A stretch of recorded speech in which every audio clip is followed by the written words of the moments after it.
All right. Hi, everyone. Welcome to Money Talks, Grade 2 Financial Literacy with Junior Achievement Southern Alberta. I'm very pleased to introduce Chris Meaden, who has been guiding us through each grade level of resources and inspiration for how to support your financial literacy programs. So I hope you enjoy. Thanks, Chris. Thank you, Cheryl. I'm thrilled to be here, everyone, and thank you for joining me on the Friday before a long weekend and giving up some of your valuable time. Welcome to our Money Talk session today. My name is Chris Meaden, and I am very, very proud to be a longtime educator, especially with the Calgary Board of Education and now representing Junior Achievement as their Director of Teacher Development. So my goal today really is to share a little bit of information about our organization and our programs, especially those related to financial literacy. I look forward as well to your feedback in terms of how we can support your work in accomplishing the related outcomes in the new curriculum. I'm coming to you from a very sunny Calgary, Alberta this afternoon. And so as I look out my window, I am very appreciative of the land. And I would like to take this opportunity to acknowledge our traditional territories of the peoples of the Treaty 7 region in Southern Alberta, which includes the Blackfoot First Nation tribes of Siksika, the Piikani, the Kainai, and the Stoney Nakoda First Nations tribes of Chiniki, Bearspaw, and Wesley, and the Tsuut'ina First Nation. The city of Calgary is also homeland to the historic Northwest Métis and to Métis Nation, Region 3 of Alberta. So, Junior Achievement. Junior Achievement of Southern Alberta is very proud to be part of JA Worldwide, and that is a global non-governmental organization that has been in existence for over 100 years. Here are the skills that we focus on. Did I miss one here? Yeah. Let me go back. Sorry about that. As an organization, we continue to grow and build opportunities to help students build their skills in 3 key areas: financial literacy, career readiness, and entrepreneurship training. Through the opportunities provided, it's been very exciting to see the student growth, not only in terms of their financial literacy, but also in terms of their financial capability and even financial capacity.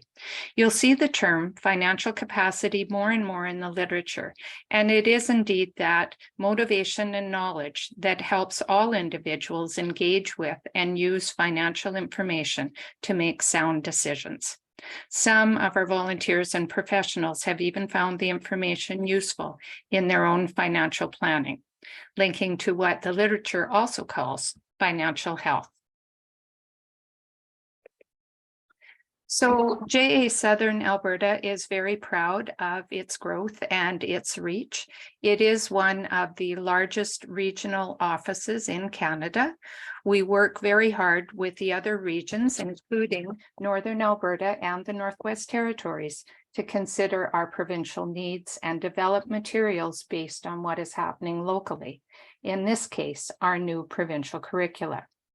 Because of our reputation and our ability to respond, JA Southern Alberta is very proud to increase a substantial increase in its reach. This year, as of December, over 30,000 students. JA is also happy to say that our programs are all free of charge to our wonderful educators. Here are some of our local funders that allow us to offer our programs free of charge. So I've included a program summary slide both at the beginning and the end of the presentation. And this is just a snapshot of the programs that we have K to 12. Please know that these programs are continuing to evolve, and when we get to this slide again at the end of the presentation, I'll show you how to access those programs as well. But I know as teachers, we often teach across grades, and so it's important to know what's happening before and after in different grades. We're always focusing on the grades we teach, but also important to know what's happening before and after and what's available.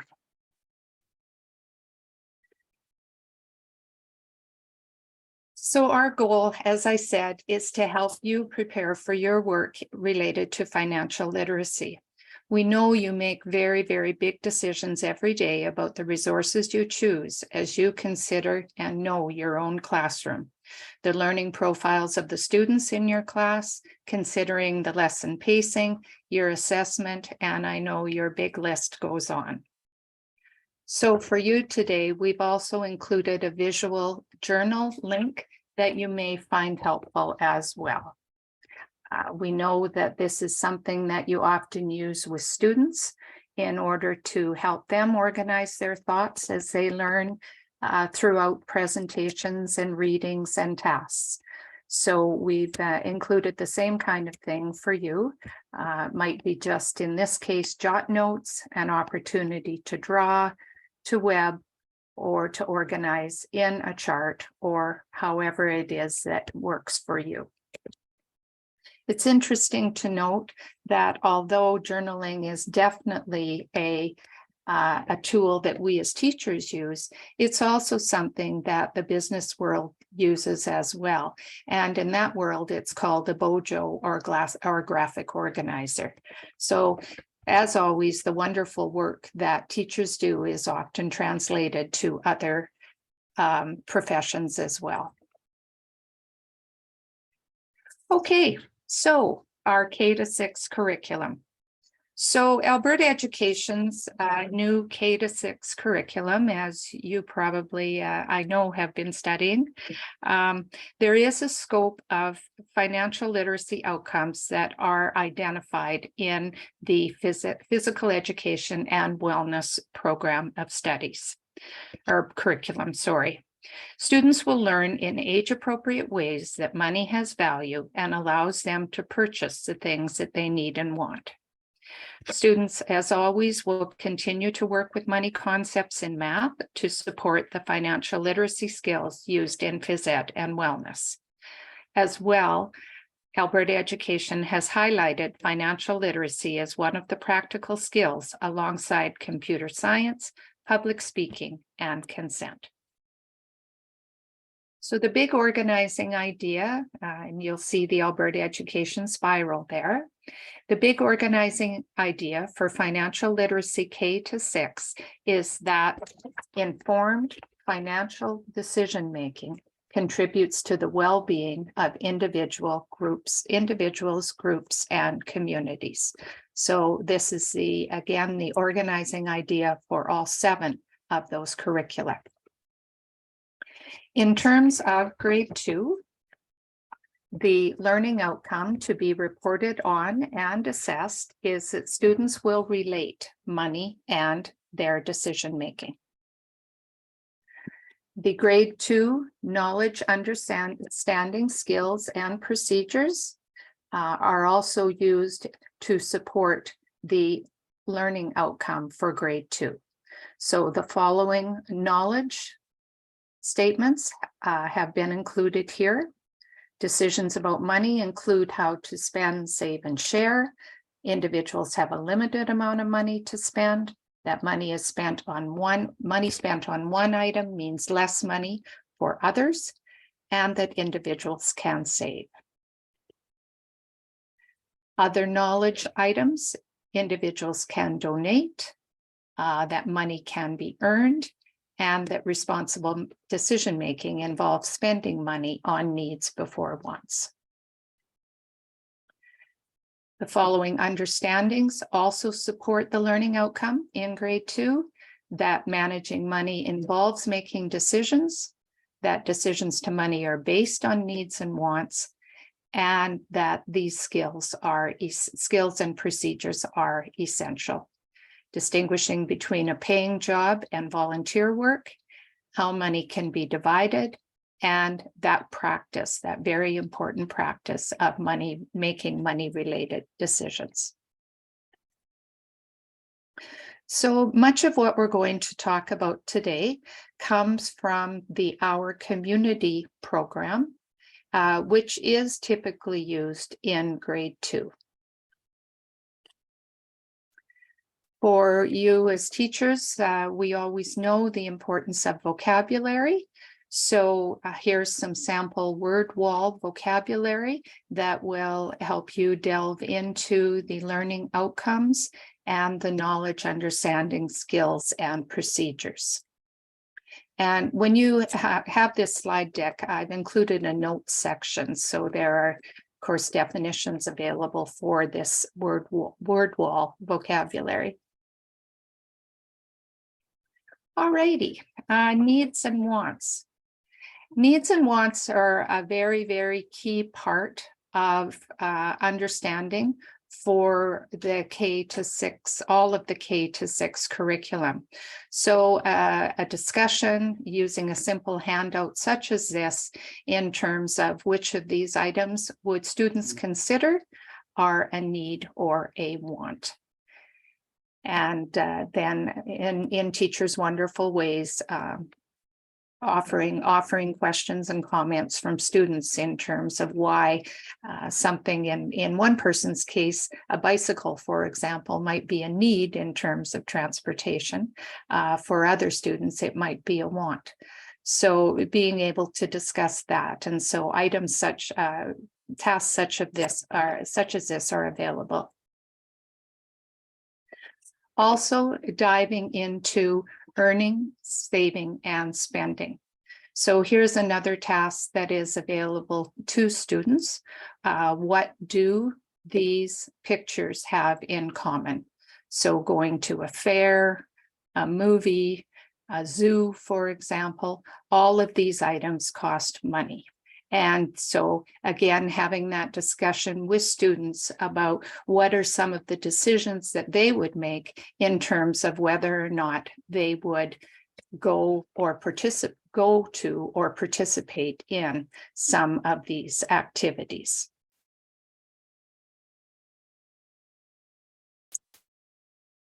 Also, activities in terms of how individuals earn, spend, and save. So for some students in grade 2, they might have had a discussion with their families, for example, about earning money by doing chores. Some students might get money for an allowance or for a birthday. And again, you knowing your classroom and the students' backgrounds in your classroom is going to be essential to how it is that you have that discussion. In some of our programs, we have characters that have different attitudes towards money, and you can see them on this screen. We've got a character called Ernie the Earner, who goes out and earns money in order to buy the things that he needs, even at a young age. We've got a character called Super Saver, whose attitude towards money is very much to save it, and Sir Spend a Lot, who tends to buy as soon as he or she gets money in the pocket. So again, having that discussion with students about the concepts of earning, saving, and spending, and how it is that they make those decisions. So we've looked a little bit about some of the individual decisions that the students have made. What I used to do often as a teacher too is to encourage them to talk at home in terms of some of their own family values about earning, spending, and saving. And giving them some conversation starters for the dinner table in terms of the fact that they were talking about those concepts at school today. And so how is it that their family makes decisions about what it is that they spend as a family, and how it is that some of the money comes into the household. In terms of grade 2 as well, there are tasks that allow us to extend the individual and the family conversation into a need for the community. So how it is, for example, that we give to the community, we may be able to go into a discussion in grade 2 about paying taxes, whether it's things like when they buy things at the store, that there might be something called GST on those things, and where some of that money might go in the community. We're also going to talk a little bit further today about some of the jobs in the community and what needs in the community those jobs fulfill. So again, students in grade 2 talking about things like firefighters, healthcare, teachers, and why those jobs are needed in the community, businesses such as restaurants, and then businesses that their family might work in, whether in Calgary, it's things like technology or education or healthcare or oil and gas, and what those needs fill in terms of our community. So again, moving from the personal decisions that children make to the family, to the broader scope of the community.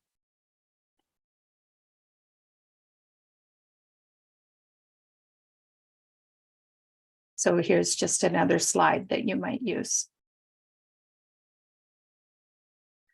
One of the things that I've also found helpful in some of the younger grades is taking a look at some of those jobs and maybe using a student journal in order to group or sort the jobs that we've already talked about in the community.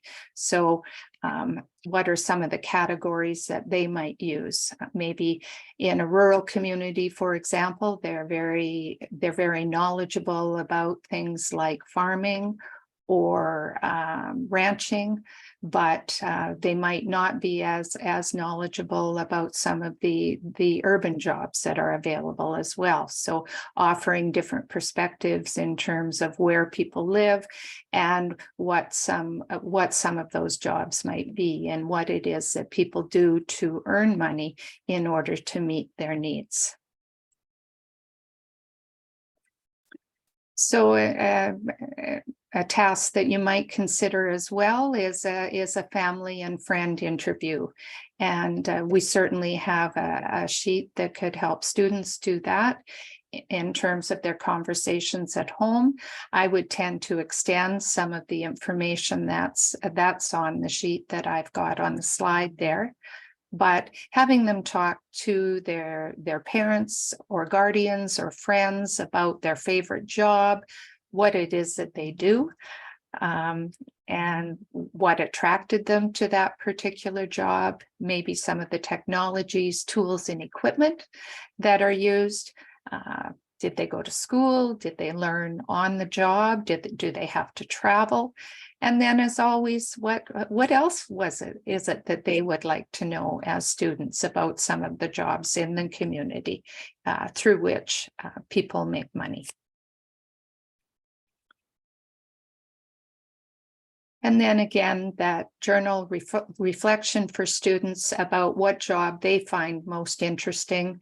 Are there things that they've found out through their family and friend conversations, or when we've shared the family and friend conversations as a class, that they want to find out more about? Maybe, maybe they haven't encountered someone who works for YouTube before, or who has put technologies together for a welding company. Maybe they're jobs that surprised them. And again, having that discussion about what jobs are missing from the class summary when we have that conversation in class. Always coming back to what personal or community needs are being met through doing the job and through exchanging the money that we make through the jobs that we do. So again, an opportunity to bring that back to a classroom discussion or summary.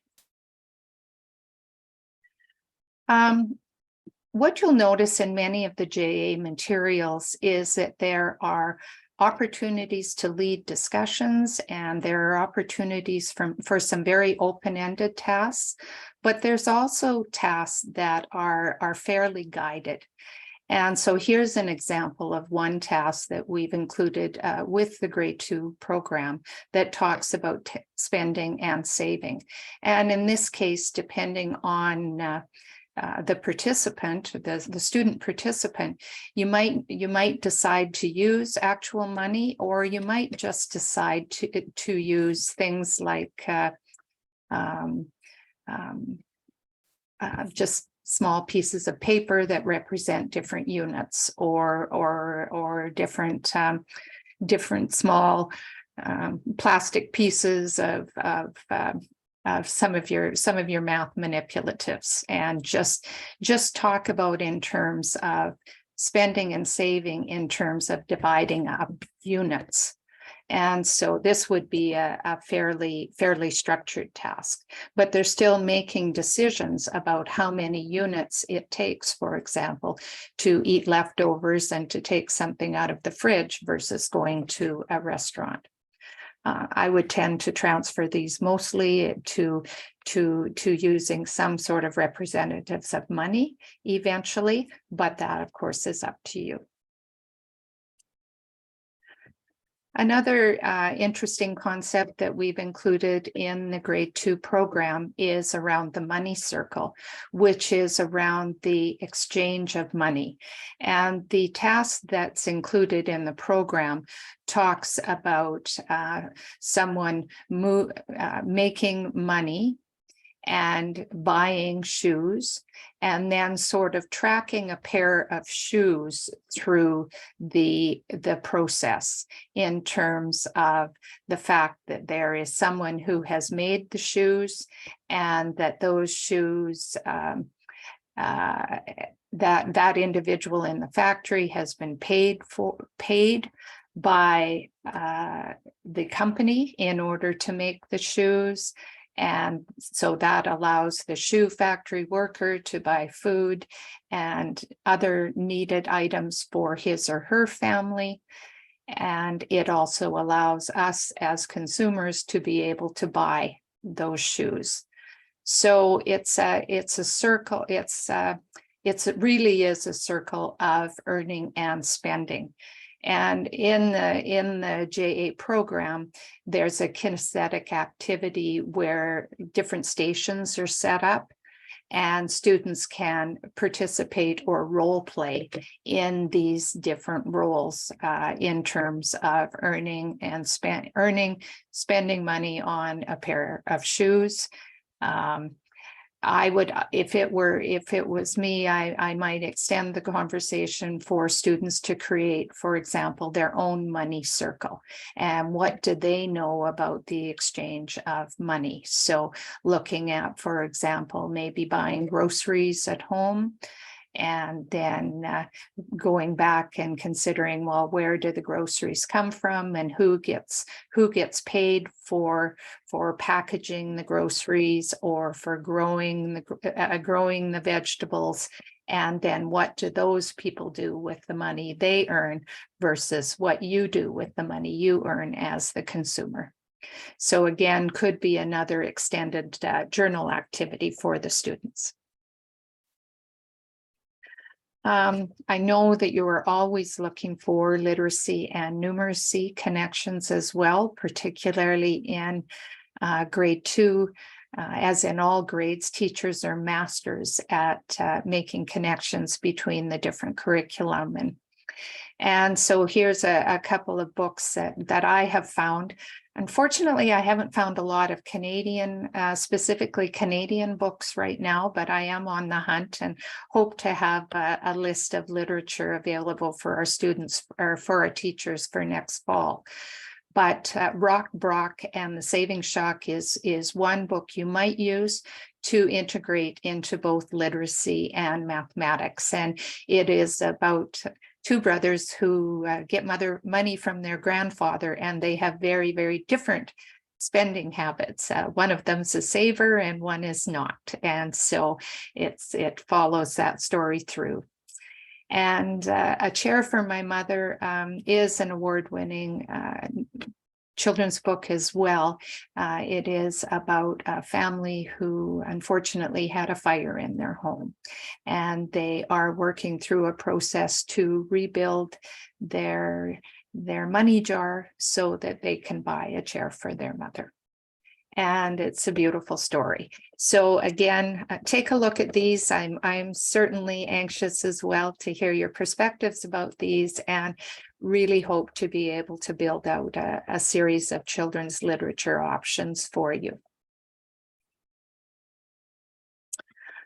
You'll also find in our programs as well some sample coins and Canadian bills. And so those are certainly available to you as you want to move from, like we said in the previous task about using units to decide whether you're going to eat your lunch from home or whether you're going to go out to a restaurant, to using Canadian money.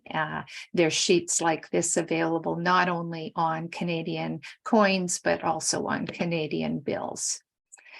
And you'll also find in JA materials some references to other sites. Here's one, for example, the Practical Money Skills site for life.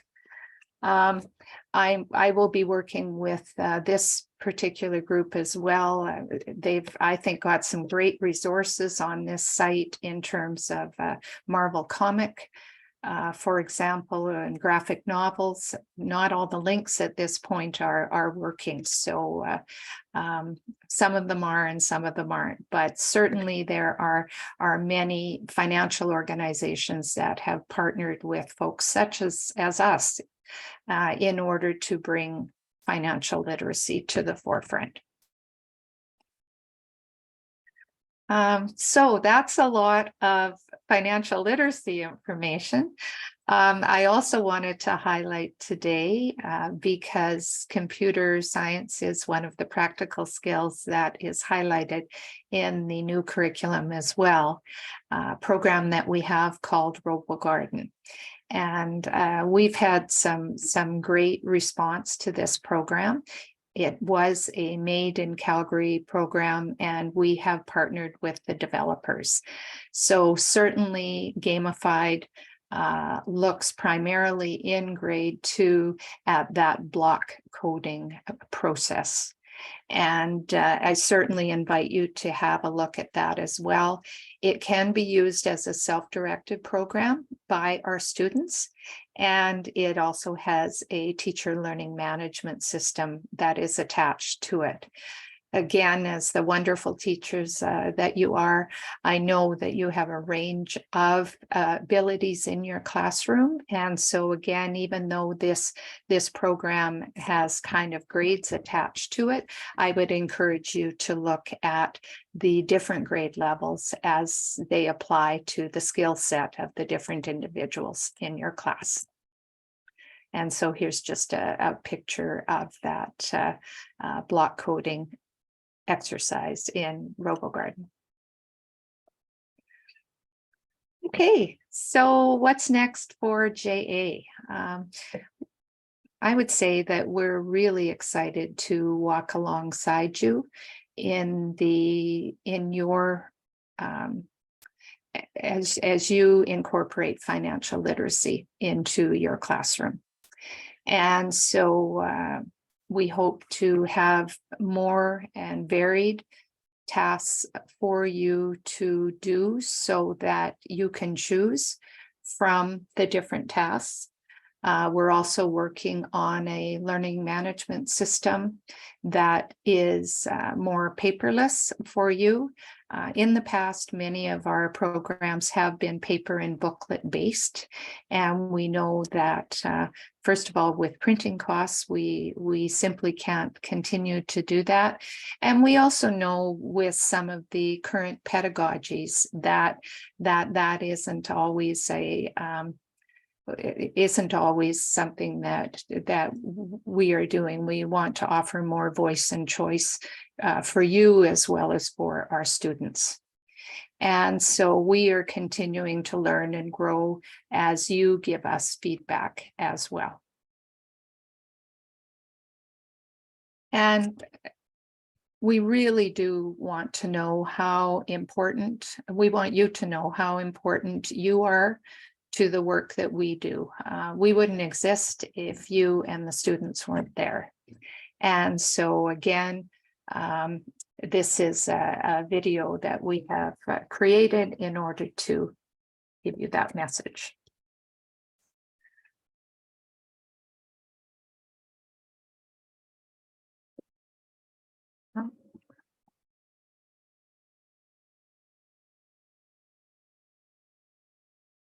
Maybe. Because of you, I am more prepared for life after school. I am more likely to graduate from high school, Learn a trade, get a college degree. an advanced degree. Create a budget. Stick with a budget. Because of you, I know how to open a bank account, manage my money, manage your money. That was great. Run a business. Start my own business. I'll be more likely to give back to my community. And help others give back to theirs. Because of you, I'm more likely to get a good job. An important job where I can make a difference. Make a change. Change the world. Change the world. Change the world. Because of you. So thank you again for the work that you do. Thank you for spending some time with me today. I've brought up the program summary slide again, and on that link, there are QR codes, and I invite you to have a look at those and register for our programs. In the past, we have been able to offer some volunteers as well, and it just sort of depends on the day and time in terms of whether or not we're able to do that. However, we know that it is your expertise and your knowledge of your students that is really going to bring this to life.